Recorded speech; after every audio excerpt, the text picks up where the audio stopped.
after being around him for a few days, that he can recruit, that he can lead young men, that he not only will be a great teacher, but he'll be a great example. And he and his family will be great assets to the university, to our athletic program, and to our community. So please welcome our new men's basketball coach, Coach Avery Johnson.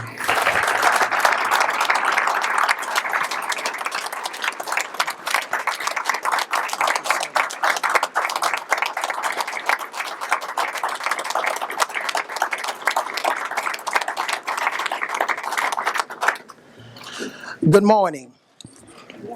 What a great day. Before I get into kind of the meat and potatoes of my speech, I think it's just important to depart a place in a first-class manner before you enter a place in a first-class manner. So the first thing I need to do is to the ESPN family, to my fellow NBA Countdown partners, Jalen Rose and Doris Burke, and that whole crew of people who I've worked with for the past 2 years, I want to say thank you. I'm going to miss you, and I really enjoyed our time together. To Mount Vernon Investments, where I've officed for the last 2 years with Kenny Trout and Nick Merrick, I want to say thank you to their staff for being such great office members, and I love their family. And I want to say thank you to the Plano West basketball team and Coach Anthony Morgan, and the Texas Titans basketball team, Coach Scott Pospickle. Those are all of the programs that I've been working with over the last several years.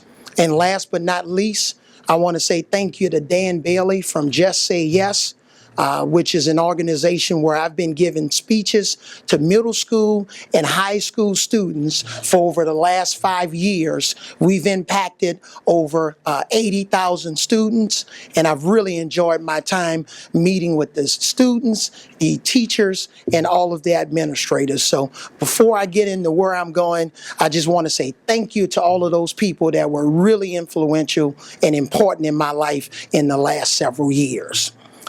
But I want to say good morning again to the University of Alabama Crimson Tide. What a great day it is for me to be the new head men's basketball coach. This is such a thrill. And one of the things, even prior to me taking the mic, I told Aaron from the PR department, I'm a little shy, and I'm probably not going to go over my time limit, but you just give me a finger when it's time to for me to wrap it up.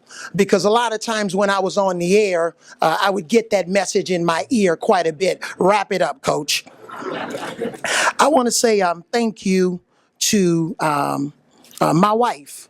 My wife, who's been married to me for 24 years, Cassandra, the former Cassandra Merrick's now Cassandra Johnson. I want to say thank you to her. Coach Battle has already mentioned about my kids, Christian, who we're so proud of. Thank you, Christian, and my son, Avery Jr. I've really enjoyed meeting Dr. Bonner. Thank you, Dr. Bonner. It's a joy and a joyous day for us to be here. And it's a pleasure to have met you. Coach Battle, what can I say? I want to just thank you for this opportunity. This is a great opportunity with tremendous potential. And thank you that you thought enough of me to give me the chance to lead this program. Mrs. Mary Battle, you and Cassandra, you guys have hit it off already. So thank you for welcoming her to the University of Alabama Crimson Tide family. It really means a lot. To all of the trustees, thank you. Each and every one of you, I've enjoyed meeting you. And thank you for welcoming us. And I'm looking forward to spending more time with each and every one of you, not only at the games, but in any way I can help promote the university. Thank you so much. I want to thank my agent, Jordan Bejon and Russ Spielman from the Legacy Agency, who worked diligently with Coach Battle to get a contract done. And Finest, I want to thank you also. I want to thank all of the players, the current players from the University of Alabama men's basketball family. I had a chance to meet with them on yesterday, and obviously I don't know them very well, but we had a good meeting. They were a little anxious and concerned, but hopefully I alleviated some of their concerns about where we're going with our program. A special good morning to CM Newton. Where's CM? Thank you.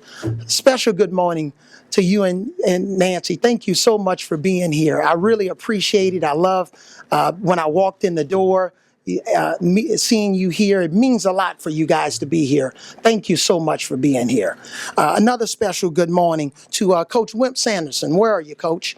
Where are you, Coach? Thank you, Coach, for being here. A legend in his own right. Really appreciate you being here. And last but not least, in terms of my thank you, and I don't want to get emotional,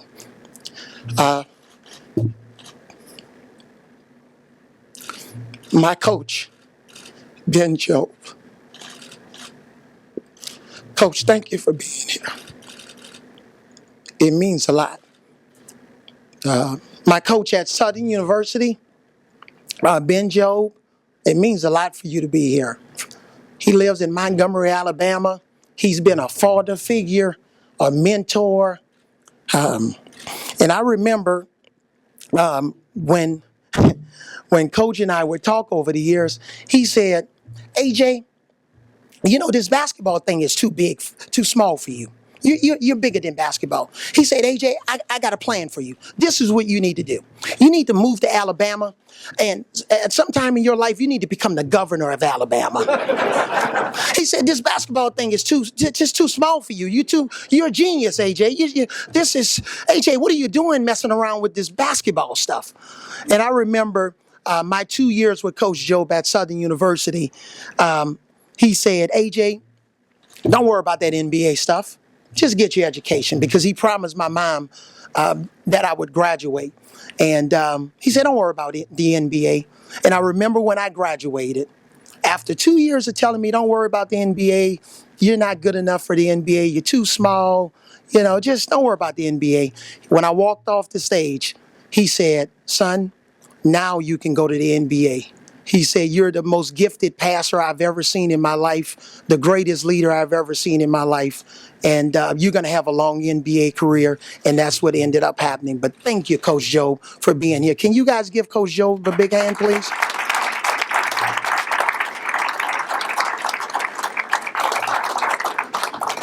To every recruit in the state of Alabama, to every high-level recruit in this state, you're our first target. We want to put a fence around the state of Alabama. Yes, we would love to go and recruit some of the high-level blue-chip players outside of this state, but the state of Alabama and its high school players and AAU players, you are a priority. To every high school coach and AAU coach in the state of Alabama, you are a priority. You're our first priority. I want to get to know you. To all of the moms and dads and uncles and aunts that represent these student athletes in the state of Alabama, we want to get to know you. You are our first priority. For all of the recruits outside of the state of Alabama, you're also on our radar. We're taking this program places where it's never been before. But you are a priority to the young people that are student athletes in the state of Alabama.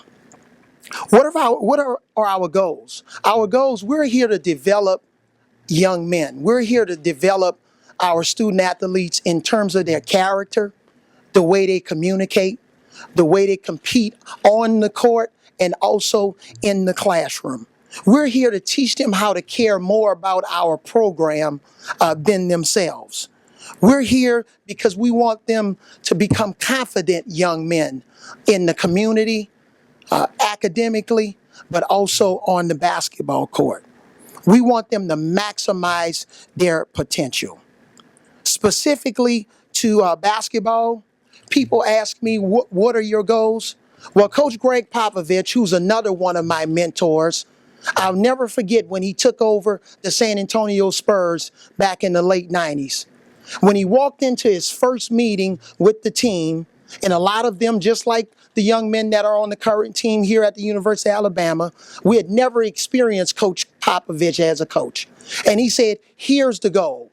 Number one, we want to play defense like the bad boys Detroit Pistons. He said, that's the standard. He said, offensively, we want to play offense and move the ball like the Chicago Bulls. That's the standard. He said, we want to win championships like the Boston Celtics. That's the standard. For us here at the University of Alabama, I wouldn't have taken this job if we couldn't make it to the Final Four. I wouldn't have taken this job if I didn't see and have a vision of how we could get to the Final Four and have an opportunity to win a championship. Duke University, that's the standard for us here at the University of Alabama and our basketball program. The way they play defense and offense, the way they move the ball, that's the standard. Nobody else is the standard. That's the standard. Duke University. That's why I'm here. It's critically important to our success for the community to be involved. Critically important. We need the community's support for the success of our program. The students, alumni, fans, buckle your seatbelt. Buckle your seatbelt. Buckle your seatbelt. Remember that. Buckle your seatbelt. We're going somewhere. We're going to recreate the atmosphere in Coleman Coliseum. The fans are going to be more involved than they've ever been in the last 10 years of university or 15 years of University of Alabama's program. But we need you. We're going to perform with passion, perseverance, but we need your support. Former University of Alabama players, you're welcome. We need you to come back on campus. We want to see you at games. You have an open invitation. We want to see you interact with our students. We want you to meet our players. We need your presence here at the university. Why did I take this job? I had a burning desire to get back into coaching, but specifically to coach on a collegiate level. Specifically to coach on a collegiate level. I've already coached on the NBA, 2 separate stints, but I wanted to coach on a collegiate level.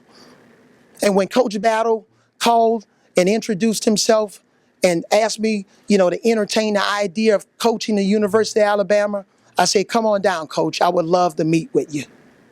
Because when the University of Alabama called, you take the phone call. All right, let me repeat that. When the University of Alabama calls, when Coach Bill Battle calls, you pick up the phone. And that's what I did, and I'm glad I did. Because, again, I always had a desire to coach on a collegiate level. I've fortunately been able to be a major part on the recruiting circuit in terms of my son's recruiting. So I have a crystal clear picture of what it takes on the recruiting circuit. And so a lot of our opponents are critics, and I know Coach Battle probably got this from some people about, hey, Coach Avery has never coached in college. How is he going to recruit? How is he going to recruit? He's never coached in college. Well, here's what I would say.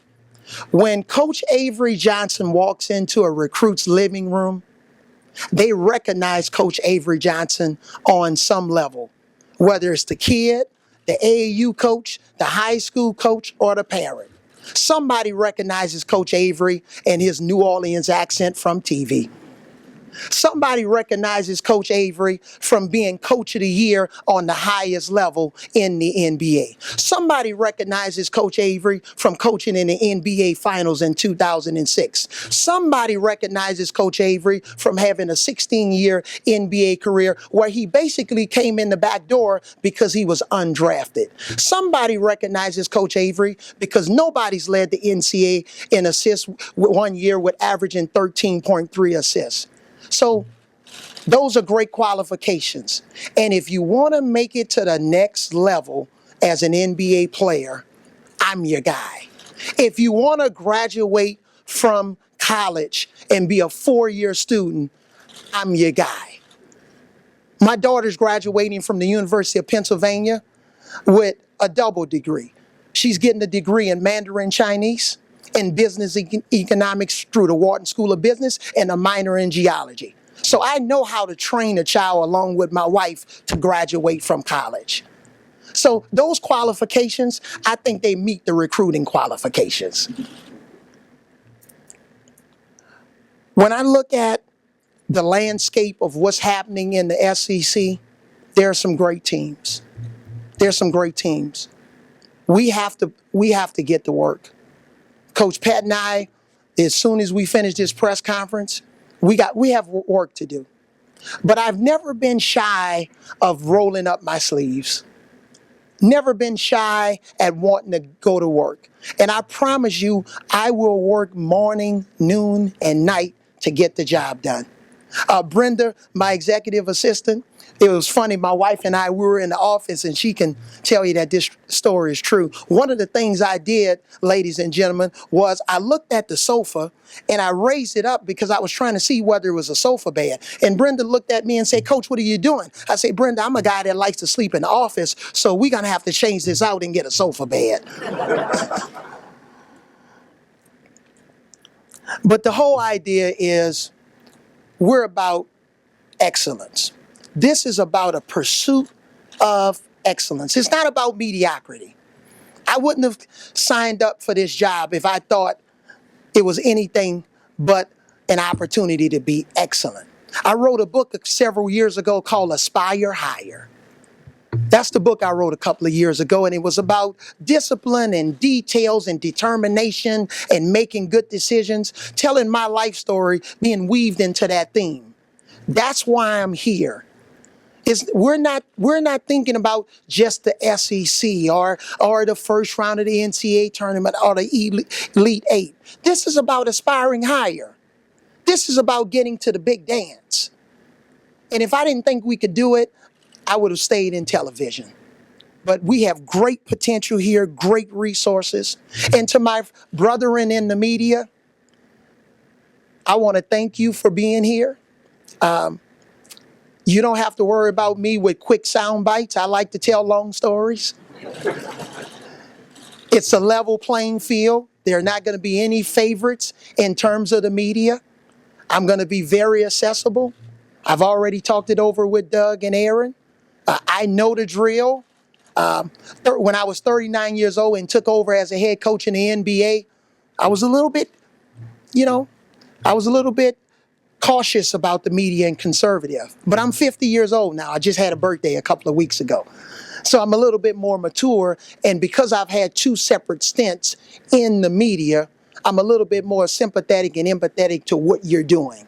So just know that I'm going to be a friend to the media because I know you guys can help us get our message out.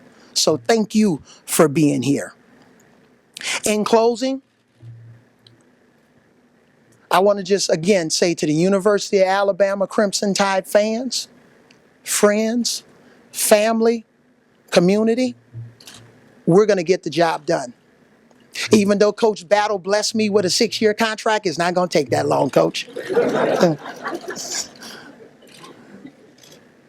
And I am so excited in closing to say this. I've been waiting to say this officially at this press conference. And I know a lot of you have been waiting for me to say this. I just want to say 2 words in closing. Roll Tide. Thank you, ladies and gentlemen.